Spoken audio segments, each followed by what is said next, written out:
মেয়েদেরকে আল্লাহ রুজি রোজগারের জন্য পয়দা করেননি। এই যে আজকালকার চিন্তা চেতনা যেটা মুসলিমদের মগজে, অধিকাংশ মুসলিমদের মগজে বসে গেছে, যেমন ছেলেরা যেমন আয় ইনকাম করবে তেমনি মেয়েরাও করবে, এটা পশ্চিমা চিন্তা চেতনা, এটা পাশ্চাত্য সভ্যতা ও পাশ্চাত্য চিন্তা চেতনা। ইসলাম মেয়েদের ক্ষেত্রে বলেছেন ওয়াকারনা ফি বুয়ুতিকুম, তোমরা বাড়িতে বসো, তোমাদেরকে ইনকাম করতে হবে না, তোমাদের ভরণ পোষণ কারো না কারো খরচ করে রেখেছি। যতদিন বাবার ঘরে রয়েছে বাবার, বাবা মারা গেছে ভাইয়েদের, হ্যাঁ, আর ভাইয়েরা না থাকলে চাচাদের ওপর ইত্যাদি। এই করতে করতে স্বামীর ঘরে গেছে স্বামীর ওপর, আশা করি বোঝা গেছে। স্বামী মারা গেছে, ছেলে বড় হয়েছে, ছেলের ওপর ফরজ রয়েছে, জি, বোনেরা রয়েছে, ভাইদের উপর ফরজ রয়েছে। তো এখন সন্তানের দায়িত্ব বাবা মায়ের ক্ষেত্রে কি? এই ক্ষেত্রে আমাদের দেশের মানুষরা এফরাত এবং তাফরিতে রয়েছে, মানে দুই প্রান্তিকতায় রয়েছে। হ্যাঁ, একদল শিথিলপন্থী, একদল চরমপন্থী, দুটোই পথভ্রষ্ট।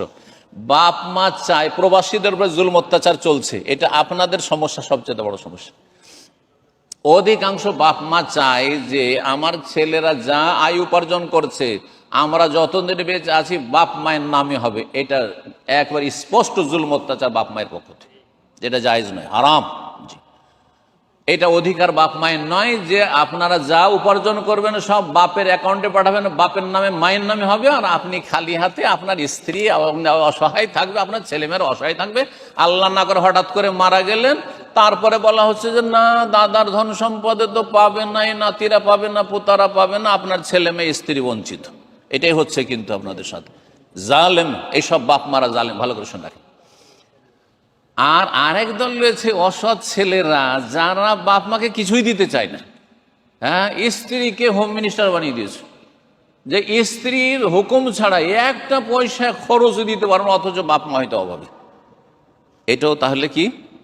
গুমরাহি। দুই গুমরাহির মাঝখানে হচ্ছে ইসলাম। এই ক্ষেত্রে ইসলাম হচ্ছে মধ্যম পন্থা প্রতিটি ক্ষেত্রে। তার মধ্যে এই বিষয়টি ভালো করে শুনে রাখেন। সেটা হচ্ছে বাপ মা, ধরেন ছেলেরা ইনকাম করতে লেগেছে, আর বাপ মা অভাবী, তাদের এমন কোন সম্পদ নেই তাতে সচ্ছলভাবে সংসার চলে যাবে, তখন এই ছেলের উপরে ফরজ যে বাপ মায়ের ভরণ পোষণ ওইভাবে দেবে যেমন স্ত্রী ছেলে মেয়েদের দিচ্ছে, যেমন স্ত্রী ছেলে মেয়েদের দিচ্ছে তেমন দেবে, ভরণ পোষণের খরচটা দেবে, তার বেশি সব টাকা পয়সা দেবে না। এটা ইসলাম নয়। কিন্তু যদি দেখা যায় যে না, বাপ মাশাআল্লাহ যথেষ্ট সচ্ছল, বাপের এত সম্পদ আছে, চাকরি আছে অথবা সম্পদ আছে, বা ঘর ভাড়া আসছে, বা জমি জায়গাতে যেখান থেকে হোক না কেন, তাতে দিব্যি তার সুন্দর সংসার চলে যাচ্ছে, তাহলে ছেলের ওপর এখানে ভরণ পোষণের দায়িত্ব ফরজ নয়। ছেলে যদি মাঝে মাঝে হাদিয়া তোফা দেয়, কিছু দেয়, তাহলে এটা যথেষ্ট, হাদিয়া তোফা দেওয়া যথেষ্ট।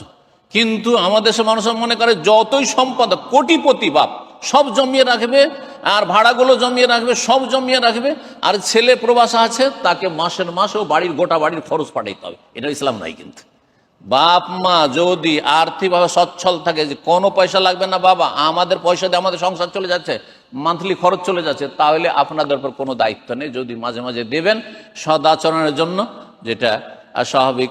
আর সবচেয়ে বেশি বড় হক আল্লাহর পরে বাপ মায়ের, সুতরাং বাপ মাকে অন্যদেরকে অনেক সময় গিফট উপঢৌকন দিচ্ছেন, ওই রকমই দেবেন। জি।